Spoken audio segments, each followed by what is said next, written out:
lados. ¿De dónde sale el financiamiento? ¿De dónde sale el dinero para esto que es un evento en particular?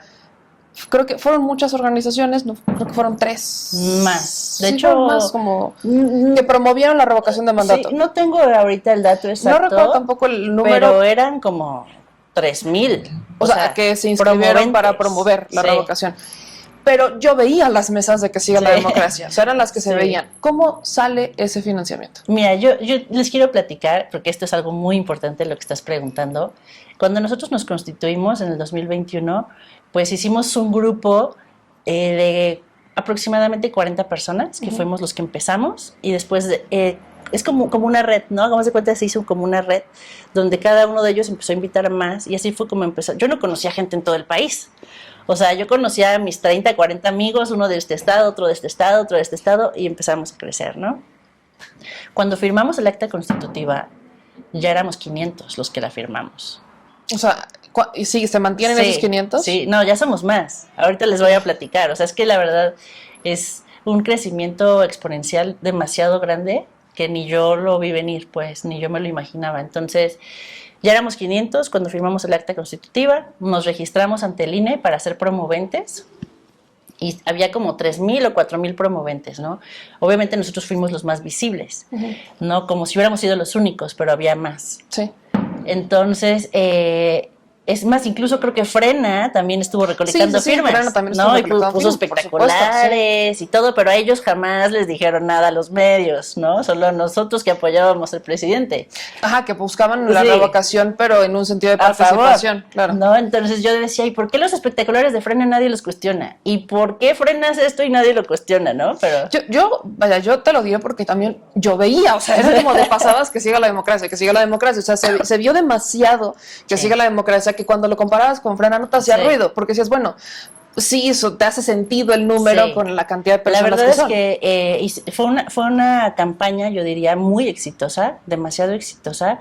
Lo que hicimos fue los diseños, ¿no? Los logos para espectaculares, para lonas, hicimos unas playeras padrísimas, como muy juveniles, de AMLO, AMLover, AMLovich y cosas así. Hicimos una página de internet, subimos todos los materiales en alta definición para descargar.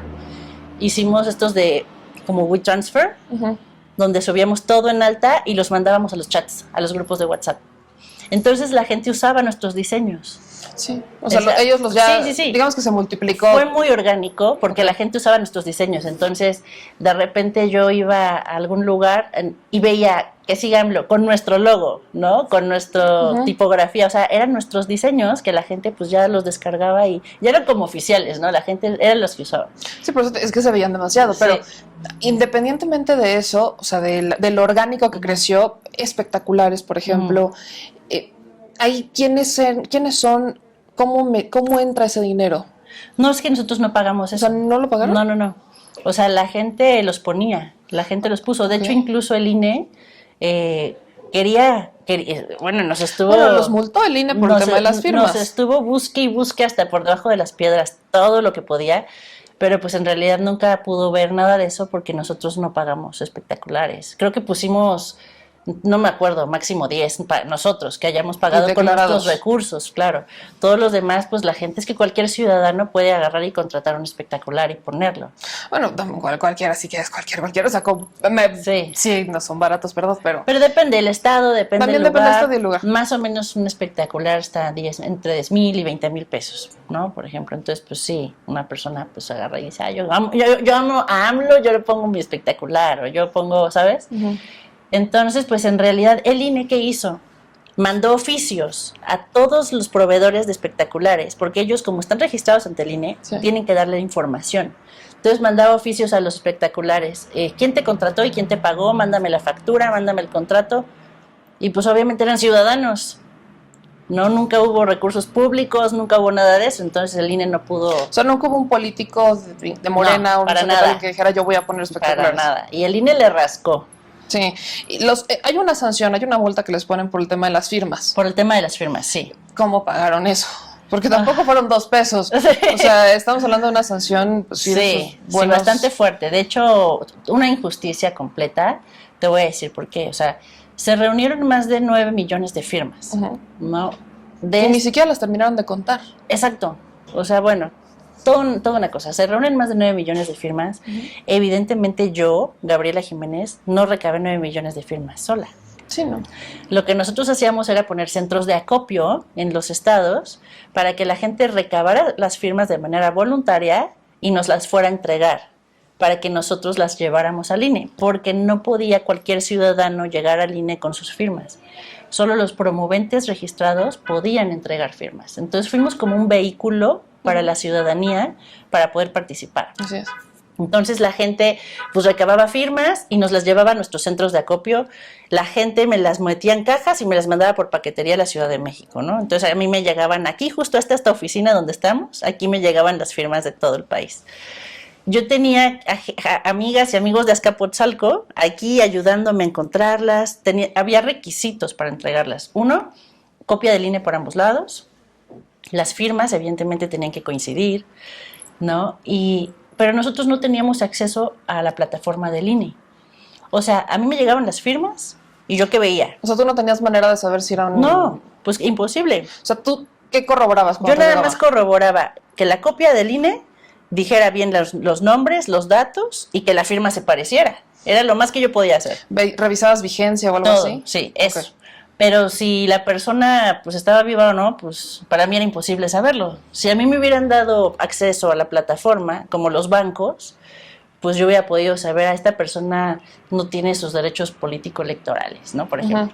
Pero pues era físicamente imposible que yo lo supiera. Obviamente las recabamos de buena fe. Pero además de las firmas que dicen que eran de muertos, que eran 15,000, de 9 millones, es menos del 0.2%.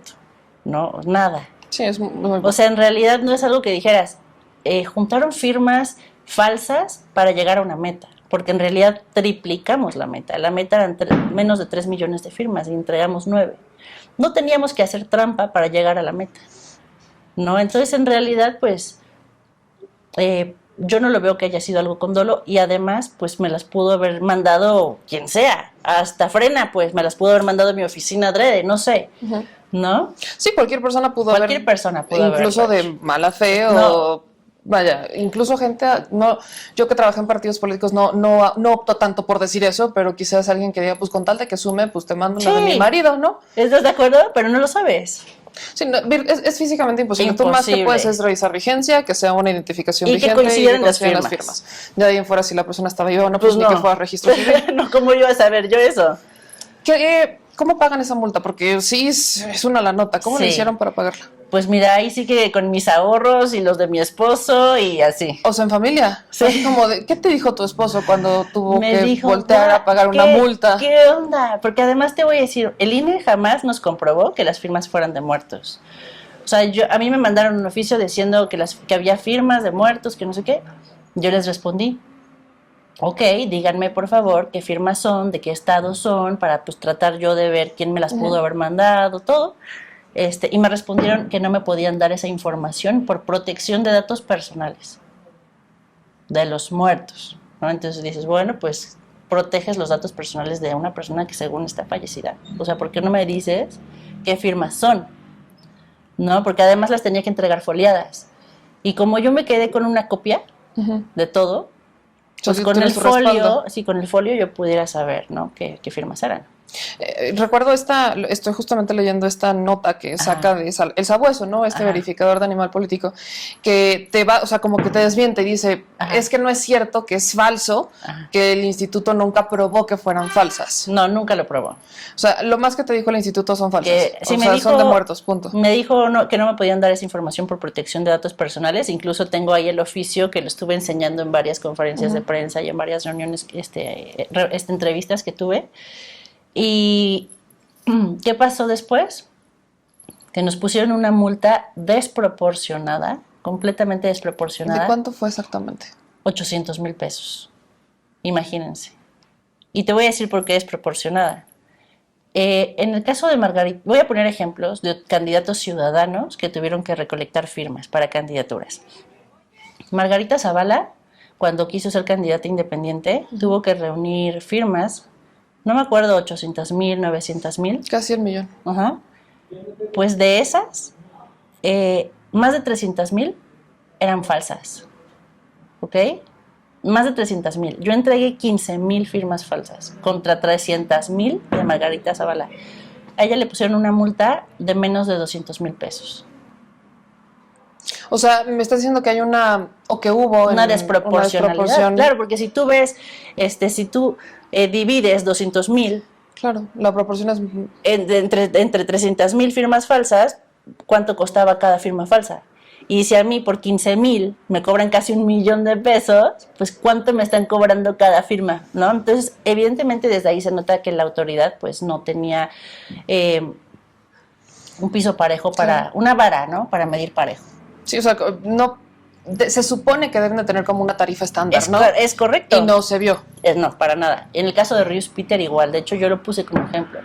No me acuerdo ahorita cuántas firmas entregó y cuántas firmas falsas entregó, pero una cantidad enorme de firmas falsas y su multa igual, 20,000, 30,000 pesos de risa. Y ¿qué es lo peor de todo? Que cuando ellos juntaron firmas para tener un beneficio, que es una candidatura. Uh-huh. Entonces, cuando tú entregas firmas falsas, pues evidentemente hay dolo porque tú estás obteniendo un beneficio, que es una candidatura. En el cambio que sigue la democracia, nosotros no obtuvimos ningún beneficio. No iban por una candidatura. No íbamos por una candidatura, por un cargo, nada. Era juntar firmas para un proceso de una consulta ciudadana. Entonces, si nosotros no íbamos por un beneficio o no obtuvimos ningún beneficio de esa recolección de firmas, ¿por qué nos ponen una multa tan grande y a un candidato que sí está buscando un beneficio, una multa más pequeña? No hace sentido. No hace sentido. Por eso te preguntaba de cómo le han hecho para sortear, porque evidentemente no hay un piso parejo cuando hablamos de la autoridad electoral. Vamos a ver si en este proceso existe ese piso parejo, porque están mucho más observados. Sí. Ha sido parte de este proceso de la 4T. Pero que siga la democracia ha sido muy observado, cuestionado, criticado y demás. Hay una nota de La Lista, del medio de La Lista, que es publicada por Manuel Olid Uranga, que habla como de la otra historia de Gabriela Jiménez, ¿no? La financiadora más joven de Andrés Manuel López Obrador. Entonces, te pintan como una joven que tiene recursos prácticamente inagotables, que está financiando a un Andrés Manuel López Obrador. Menciona en algún momento a tu papá, y que tu papá te habría inculcado esta dinámica de hacer fundaciones. Entonces, como que... No, y dice incluso que mi papá... ¿La leíste? Sí, la leí, por supuesto. Y dice incluso que mi papá es amigo de López Obrador y que juegan béisbol juntos. Y yo cuando la leí dije, wow, qué imaginación. De verdad, o sea, yo creo que, bueno, desgraciadamente en la política, pues uno genera envidias, ¿no? Y a veces estas envidias, pues la gente paga notas, que evidentemente es un medio chafa, o sea, es un medio que... pues una nota hasta pagada, la verdad. Ya quisiera yo ser la financiadora de AMLO, Dios santo. Por eso te pregunto, ¿de dónde sale o cómo le han hecho para tener este impacto que se ve y que inmediatamente piensas y dices, no, es que tienen mucho dinero porque los ves en todos lados? O sea, ves, creo que el ejemplo perfecto fue la revocación de mandato. Veías espectaculares, veías las playeras, veías los módulos y dices, es que esto, o sea, gratis no es, porque evidentemente la mesa cuesta, la silla cuesta, las playeras cuestan, los toldos cuestan y están en la mañana y se van en la tarde, o sea, hay un horario también de disposición de la gente. Sí, pues pero ahí la gente usaba sus propios recursos. Hay gente que se mete en sus propios recursos. Sí, o sea, imagínate que yo, ¿cómo hubiera pagado gente recolectando firmas en todo el país? Pues no. ¿Cuánto es lo más que tú le has metido a que siga la democracia de tus recursos? Así que tengas a ojo de buen cubero. Como 1,000,000 de pesos, más o menos. O sea, que tú le has metido de tus recursos. Sí. ¿De dónde salen tus recursos? De mi liquidación de la Cámara de Diputados. Yo trabajé 3 años en la Cámara y cuando renuncié, pues me dieron un finiquito que te da por ley. Y pues literal todo mi finiquito, nada, ahí se fue para allá. O sea, se tradujo en que siga la democracia y eventualmente en lo que se ha convertido. Sí. De las personas que forman parte de que siga la democracia, ¿ellos le han metido también de sus recursos? Todos los que forman parte de que siga la democracia son profesionistas, son gente que tiene pues trabajo, que tiene una profesión y que ellos se mueven con sus propios recursos, no tienen un sueldo. O sea, formar parte de que siga la democracia es voluntario, ¿no? Oye, que vamos a ir a Oaxaca, no, pues nuestro compañero de Oaxaca, pues él nos recoge, nos lleva en su coche, él paga la gasolina, ¿no? O sea, cada quien, pues con sus propios recursos tiene su movilidad. Hay una segunda nota que esta es de Manuel López San Martín, esta es más reciente. Ahora ya no eres la recaudadora más joven de López Obrador, ahora eres la recaudadora de Sheinbaum. Y acá citan que a oídos del ex jefe de gobierno llegaron acusaciones soportadas en testimonios de empresarios que se dicen estafados porque les pidieron millones de pesos para la campaña y que te acusaban directamente a ti y a tu pareja, o sea, a tu esposo, de sentarse en la mesa y ahora sí, saquen las carteras, vamos a cooperar. ¿Qué pasa? Estas acusaciones, esos empresarios no ponen nombres en realidad, pero ¿sería lo mismo que la nota de la lista? Definitivamente, mira, cuando yo empecé a trabajar con la doctora Claudia Sheinbaum, cuando ella me invita a sumarme a su equipo, pues de inmediato hicimos clic. La verdad es que ella es una mujer muy dulce, es una mujer muy humana, muy sensible, súper preparada. Cuando ya la conocí, definitivamente en ese momento dije, me convenció, voy contigo hasta donde tope, ¿no? Y pues la verdad es que esta cercanía, yo empecé a viajar con ella, pues prácticamente diario. Estuve con ella de gira por todo el país más de un año. Y pues eso levanta muchas ámpulas, levanta muchas envidias. La política, la verdad yo lo digo, desgraciadamente es un ambiente a veces feo, ¿no? Donde se da mucho esta envidia, esta mala vibra. Y esa nota alguien la mandó a hacer. ¿Por qué? Porque tiene envidia que la doctora yo tenga a lo mejor cercanía con ella. ¿No? ¿Ubicarías a alguien en particular? Porque además, como tú bien dices, la nota no trae nada de nombres, no trae nada de testigos. O sea, a ver, que un audio, una foto, un video, no.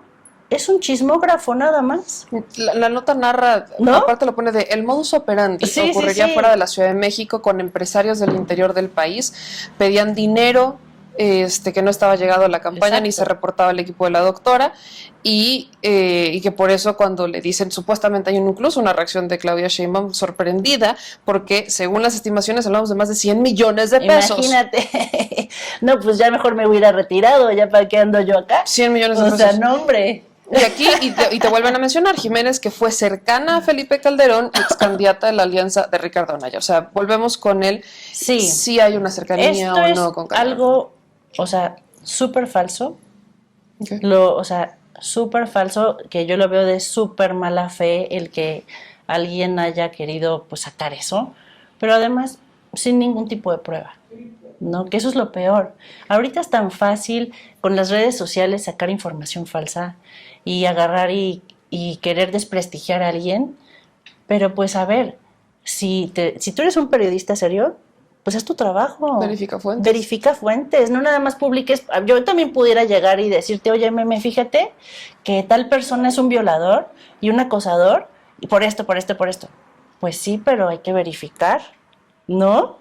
Sí. Yo pienso que es gravísimo que se publique información sin verificar. Desde que han salido este tipo de notas, y que si eres cercana a Felipe Calderón, a Ricardo Anaya, o que si eres la financiadora más joven de AMLO, o la de Sheinbaum, ¿te ha impactado? O sea, ¿te ha impactado de manera negativa en el trabajo que haces en la calle, en Azcapotzalco? No. ¿La gente que te conoce ha cambiado la percepción que tiene de ti? Para nada. De hecho, te voy a decir una cosa. La verdad es que emocionalmente sí te pega, ¿no? O sea, yo cuando vi la primera nota de esas, la que yo era la segunda financiadora de AMLO, pues imagínate, ya, pues, sí dije, ay, güey, ¿qué onda, no? Pero, bueno, la gente que me conoce, hasta risa le da. No, mi papá ni siquiera conoce al presidente, pues. O sea, ¿tú conoces al presidente? ¿Te has sentado con él? Sí, una vez. ¿Cuándo una fue vez, eso? En el 2021. 2021. Ajá, y tengo de hecho un video con el presidente, pero es la única vez, ¿no? Y entonces imagínate cómo voy a ser su financiadora, si lo he visto una vez. O por ejemplo, mi papá ni lo conoce. Y según la nota juegan béisbol juntos. Sí, que hasta es uno de... Juegan dominó. Ajá, casi que es un ¿no? ingeniero acá, como decía que... Sí. Que aparte lavabas dinero para la campaña de Claudia Sheinbaum, recaudado de fuentes ilegales, desde compañías constructoras hasta criminales. O sea, imagínate. O sea, sí te están acusando de delitos, o sea, te acusan de delitos como tal. ¿Has recibido denuncias formales de alguno de estos delitos o algo así? Por supuesto que no, por supuesto que no. Y te digo, a mí me parece gravísimo este tipo de información y de notas, y me da mucho gusto que me lo preguntes para poderlo aclarar, porque siempre es bueno pues tener este derecho de réplica. Y todo esto que hacen, pues al principio, la primera vez dije, qué mala onda, porque no lo entiendes, ¿sabes? Ya ahorita como que digo, así lo veo, como que digo, karma, así y la gente se da cuenta, Sala. Yo creo que el trabajo mata grilla, ¿no? Sí. Que pueden decir lo que quieran, lo que sea, pero siempre el trabajo de una persona es lo que dice en realidad quién es esa persona. Y yo me he destacado por ser una mujer muy trabajadora, y la gente que me conoce en todo el país, pues sabe la persona que yo soy. Es más, luego me escriben indignados, oye, no lo puedo creer, vi esta nota, estoy molestísimo, ¿no? Uh-huh. Entonces, pues realmente, digo, y es un consejo para todos, porque las envidias no solamente son en la política, es en cualquier lado. En cualquier lado, sí. ¿No? Uno brilla y quieren ver cómo lo jalan. Entonces, sí. Pero bueno, el trabajo mata grilla. Esa es mi recomendación siempre.